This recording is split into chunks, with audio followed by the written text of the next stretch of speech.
AP రాజధాని అంశం ఎన్నికలకు ముందు కొత్త మలుపులు తిరిగే అవకాశం కనిపిస్తోంది. విభజన సమయంలో 10 ఏళ్ల పాటు హైదరాబాద్ ను ఉమ్మడి రాజధానిగా నిర్ణయించారు. ఈ గడువు ఈ ఏడాది జూన్తో ముగిసిపోతుంది. అయితే ఆ తర్వాత కూడా ఉమ్మడి రాజధానిగా హైదరాబాద్ ను కొనసాగించాలని డిమాండ్ చేయడానికి వైసీపీ రెడీ అవుతోంది. ఆ పార్టీ ఉత్తరాంధ్ర ఇన్ఛార్జి, రాజ్యసభ ఎంపీ అభ్యర్థిగా పోటీ చేయబోతున్న వైవీ సుబ్బారెడ్డి ఏపీ రాజధానిపై సంచలన వ్యాఖ్యలు చేశారు. విశాఖ రాజధానిగా వచ్చేంత వరకు ఏపీకి కూడా హైదరాబాద్ రాజధానిగా కొనసాగితే బాగుంటుందని ఆయన అన్నారు. గత ప్రభుత్వంలో కూడా అమరావతిని తాత్కాలిక రాజధానిని నిర్మించారని, రాజధాని నిర్మించే స్తోమత ప్రస్తుతం ఏపీ ప్రభుత్వానికి లేదని అన్నారు.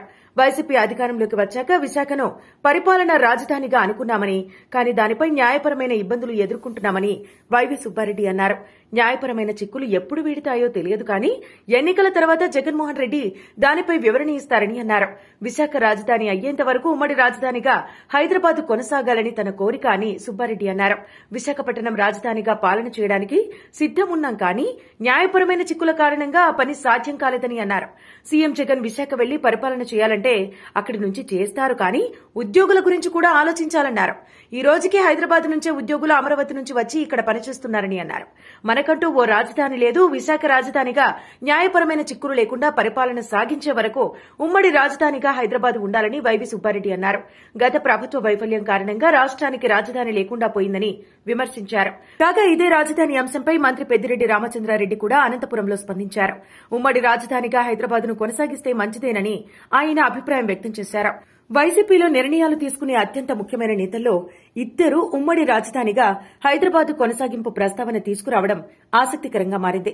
కాగా విభజన చట్టం ప్రకారం 10 ఏళ్లే ఉమ్మడి రాజధాని. ఇప్పుడు ఉమ్మడి రాజధానిగా కొనసాగించాలంటే విభజన చట్టంలో మార్పులు చేయాలి.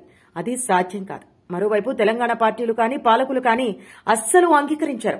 ఇప్పుడు మళ్లీ ఆ పేరుతో చిచ్చు పెట్టడం ద్వారా గత టీడీపీ ప్రభుత్వంలో రాజధాని నిర్మాణానికి ఏమీ చేయలేకపోయిందంటూ ప్రజల్లోకి, ఇతర రాష్ట్రాల దృష్టికి తీసుకెళ్లేందుకు మరో కొత్త రాజకీయానికి తెరలేపారని వైసీపీ నేతలు ప్రయత్నిస్తున్నట్టుగా తెలుస్తోంది.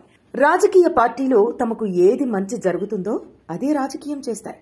ఇప్పుడు వైసీపీ కూడా అదే చేస్తోందని పెద్ద ఎత్తున విమర్శలు వెల్లువెత్తుతున్నాయి.